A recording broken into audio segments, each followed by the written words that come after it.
kejadian lagi ya, pasang extra fan kebalik, anginnya malah ke depan bukan ke belakang. Masih ada aja yang salah kaprah ya, dikirain si extra fan-nya itu nyemprot ke radiator. Setelah kita cek ternyata kabelnya udah sambungan kayak gini, dan ini udah kita balikan ya. Jadi si anginnya kalau hidup dia ke belakang, bukan ke depan ya, ke belakang. Termostat kita ganti karena udah karatan kayak gini ya. Terus ICT, sensor ICT ya, ini bermasalah ya, bermasalah karena ini udah bukan bawaannya, nih letaknya di sini nih. Nah, itu sensor ICT ya. Nah, kita jelaskan pin sensor ICT. Ini kan, nah ini kan soket pengunci ya, soket pengunci. Kemudian di sini ada 3 pin. Nah, yang satu ini ke sini nih guys, ke ampere suhu temperatur ya. Yang satu atas nih, tandanya ini nih. Kemudian yang dua dia akan mengikuti suhu.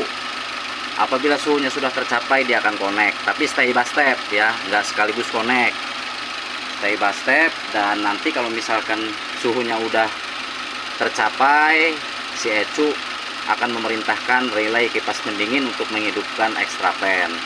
Dan kalau misalkan extra fan udah berputar kembali dingin, dan ini juga kembali turun ya.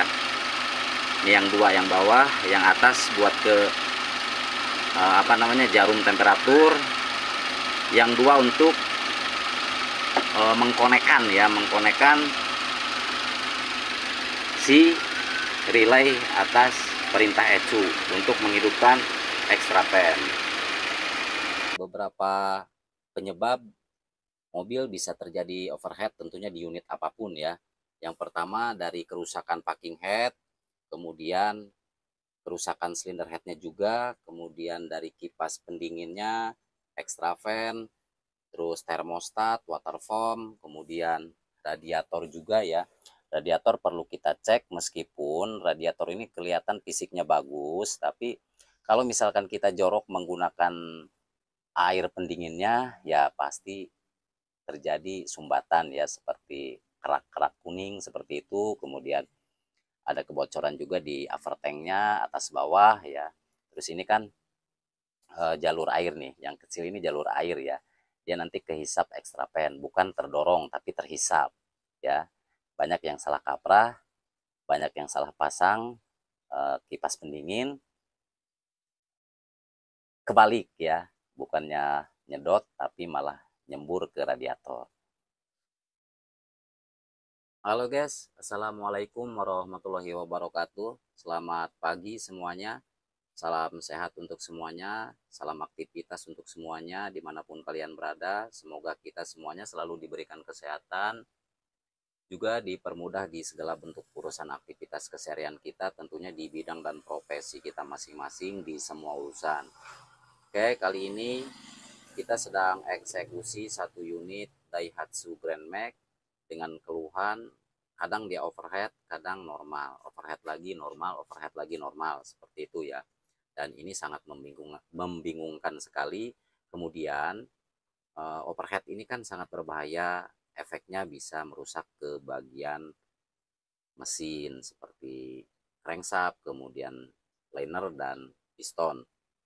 Dan penyebab overhead itu sebagian besar ya dominan penyebab terjadinya kerusakan di bagian mesin, seperti ada perubahan suara setelah terjadinya overhead, apalagi overheadnya itu parah sekali sampai ngejim atau macet ya. Oke. Dan apa aja yang harus kita cek ketika kita menemukan satu unit overhead, normal lagi, overhead, normal lagi? Tentunya sama ya, tentunya sama. Yang harus kita cek itu bertahap, mulai dari termostat, kemudian water pump, kemudian extra fan, radiator, pokoknya semua alat-alat yang berkaitan dengan sistem pendingin semuanya kita cek. Oke. Dan ini kan unit Grand Max ya. Unit Grand Max itu biasanya kalau udah bongkar-bongkar cylinder head. Kadang-kadang ada mekanik yang nggak tahu juga ya, kadang-kadang dia menggunakan packing head punyanya Avanza, dikiranya sama, dan pedagangnya juga, penjualnya juga suka bilang katanya sama, itu padahal salah ya, nggak bisa ya. Ini pengalaman kita di lapangan sering sekali terjadi, kita menemukan mobil yang overhead nggak menentu, kadang-kadang dia overhead kemudian normal lagi. Kalau di unit Grand Max biasanya salah packing, caranya kita lepas dulu intake, kemudian kita lepas housingnya termostat, dan ini ya, di sini kita raba menggunakan jari kelingking ya. Jari kelingking kalau misalkan bolong, dia melewati batas packing head, ini kan packing head nih. Packing head nih sebelah sini ya, packing head. Kalau misalkan tembus bolong berarti dia menggunakan packing punyanya Avanza. Sebab kalau packing asli punya Grand Max bolongnya kecil guys, kira-kira sebesar lidi ya. Oke, kalau untuk packingnya ini aman, masih punya Grand Max, terus dia nggak rusak juga. Sudah kita cek ya, biasa kita menggunakan bekas minuman ya, atau kemasan minuman, kita hidupkan. Kalau misalkan ada semburan air, terus ada gelembung-gelembung udara, itu indikasi kerusakan di packing head atau di cylinder headnya. Dan setelah kita cek, mulai dari extra fan berfungsi dengan normal, kemudian termostat oke, kemudian water pump oke, terus kita melakukan pengecekan di bagian radiator. Nah, ini radiatornya ya. Setelah kita buka, padahal si fisik radiator ini masih kelihatan bersih, bagus ya. Setelah kita buka overtank, kita servis di spesialis tukang radiator ya. Ternyata guys mampet ya, mampet semua di bagian jalur untuk sirkulasi airnya. Dan ini yang kecil-kecil sirkulasi air ya, dari atas ke bawah, kemudian dia kehisap lagi ke engine, dan termostat terbuka, kemudian dia masuk lagi, didinginkan si kipas pendingin atau extra fan. Dan extra fan itu bukan anginnya itu, udaranya itu bukan meniup ke radiator ya, tapi menghisap ya. Itu banyak yang salah kaprah, banyak juga yang salah pasang ya. Nah, ini berarti sudah ketahuan penyakitnya dari radiator yang mampet atau tersumbat. Oke, nanti kita pasang, kita test drive seperti apa hasilnya. Tentunya test drive-nya juga harus jauh ya, harus kita lakukan beberapa kilo. Oke, nanti kita lanjut. Oke guys, sudah tersusun rapih ya. Semuanya sudah terpasang, radiator sudah terpasang semuanya. Tinggal sekarang kita isi radiator, tadi udah diisi ya. Udah diisi. Dan bagaimana cara bladingnya ya. Cara bladingnya, karena Grand Max wajib di blading. Kalau nggak di blading overhead guys. Oke, kita buka dulu kap depannya ya. Kita buka kap depannya, kemudian kita blading. Nah, ini hanya menggunakan kunci 10 seperti ini nih. Kita buka, terus kita isi dari depan. Di radiatornya jangan sampai terputus dulu ya. Oke, nanti kita cari air dulu. Kalau untuk awal kita menggunakan air biasa aja dulu. Kalau misalkan udah berhasil, nanti kita ganti, kita kuras lagi pakai air cooler, air coolant. Oke, kita isi airnya ya. Isi. Meng. Meong. Oke, kita isi dulu. Di depan satu orang ya. Terus di sini kita lihat sampai benar-benar nggak ada gelembung-gelembung udara.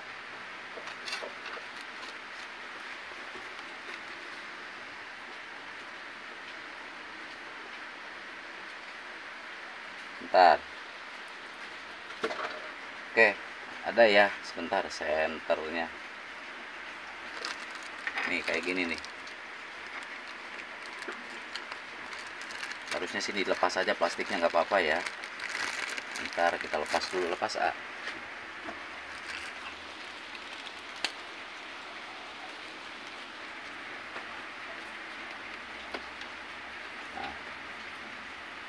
kurang gede guys. Nih kayak gini nih. Pokoknya ini sampai nggak ada gelembung-gelembung udara ya. Kalau udah lurus kayak gini, selesai, baru kita tutup. Ini kan udah nggak ada udara, nggak ada angin palsu tuh kan ya, kelihatan ya.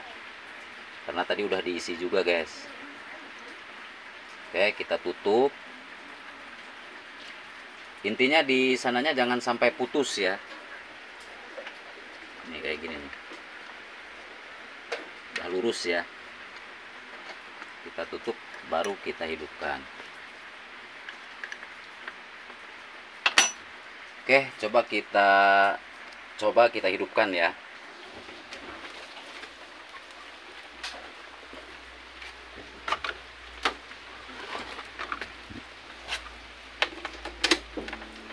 Oke. Engine check nyala. Pas on ya. Kita hidupkan. Alhamdulillah.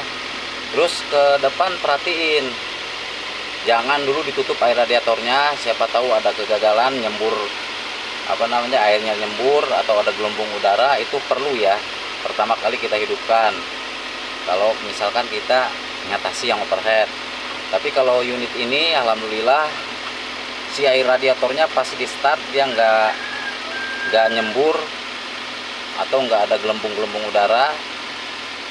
Kalau misalkan ada perubahan sedikit itu dari water pump. Oke, tapi ini kayaknya ada kendala guys. Nah, kendalanya di sini nih. Jarum temperaturnya dia nggak aktif kayaknya ya. Oke, coba kita tunggu sampai panas dulu. Nah, seperti ini ya. Ini harus tenang kayak gini airnya nih. Kalau misalkan ada gelembung-gelembung udara kemudian nembak-nembak, berarti packing head atau cylinder head bocor. Oke, nanti kita tunggu sampai si extra fan-nya menyala. Oke guys, udah hampir berapa menit ya kita hidupkan, tapi si temperatur air nggak naik ya. Nah, ini indikasi si sensor RCT-nya rusak. Ini letak sensornya di sini guys. Letak sensornya di sini nih ya. Nah, yang ini nih. Untuk soket aman. Oke, nanti kita buka, kita ganti dulu ya. Coba bergerak nggak? Karena sensor RCT itu kan perlu untuk menggerakkan extra fan juga, kemudian untuk si jarum temperaturnya agar bisa berfungsi ya.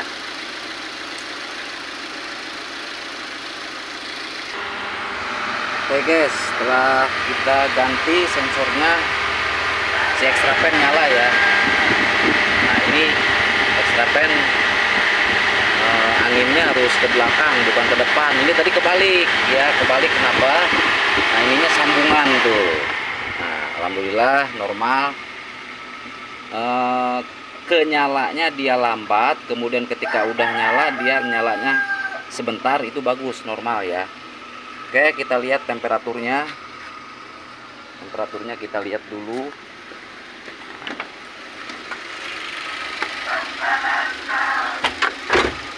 Oke, untuk temperatur sekarang udah aktif ya. Karena apa?